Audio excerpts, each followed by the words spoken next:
विपिन, पहले आपके पास आ रही हूं क्योंकि विजय शाह की विवादित टिप्पणी मामले में अब क्योंकि मामला तो सुप्रीम कोर्ट पहुंच चुका है, एसआईटी के गठन के आदेश दे दिए गए हैं सुप्रीम कोर्ट की तरफ से और शायद गठित कर भी दी गई है। तो क्या पूरी टीम रहेगी और किस तरह से आगे जांच चलेगी? विपिन,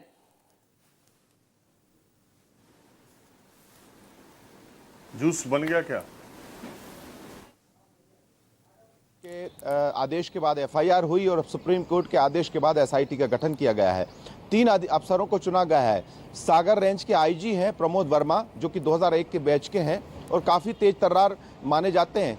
इन्हीं को 2022 में केंद्रीय गृह मंत्रालय की तरफ से उत्कृष्ट सेवा अवार्ड भी मिला था।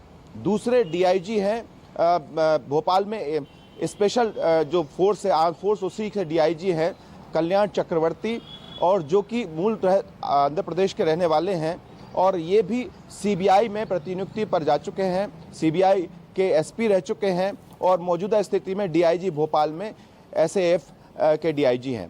तीसरे जो महिला अधिकारी को आईपीएस चुना गया है वाहिनी सिंह, जो कि मूलतः राजस्थान की रहने वाली हैं, मध्य प्रदेश के एडर से हैं। एसपी डिंडोरी हैं और ईमानदार शबी वाली ये महिला हैं, अधिकारी हैं।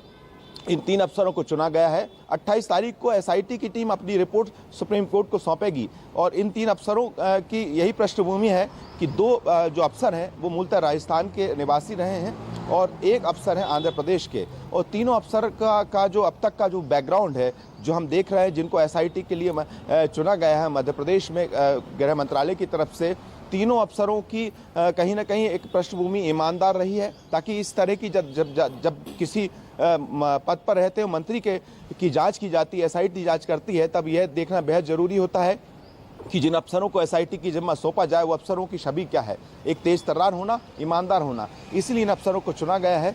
दूसरी ये पूरी कहानी के बीच अब अभी भी यही मैं आपको बता दूं कि कांग्रेस की तरफ से लगातार मांग उठ रही है कि हाई कोर्ट के कहने पर एफआईआर होती है तो सुप्रीम कोर्ट के कहने पर एसआईटी तो बीती रात ही बना दी जाती है, यानी कुछ ही घंटों बाद। लेकिन जब पार्टी की तरफ से या सरकार की तरफ से किसी फैसले की बात आती है, तब सरकार या पार्टी कोई भी फैसला इस्तीफे को लेकर अब तक नहीं ले पाई है। यानी कुल मिलाकर अब एसआईटी ही अब तय करेगी कि विजय शाह का भविष्य क्या होगा, चाहे उनका भविष्य का मतलब यह है कि क्या उनका इस्तीफा होगा या नहीं होगा। दोनों ही मामलों में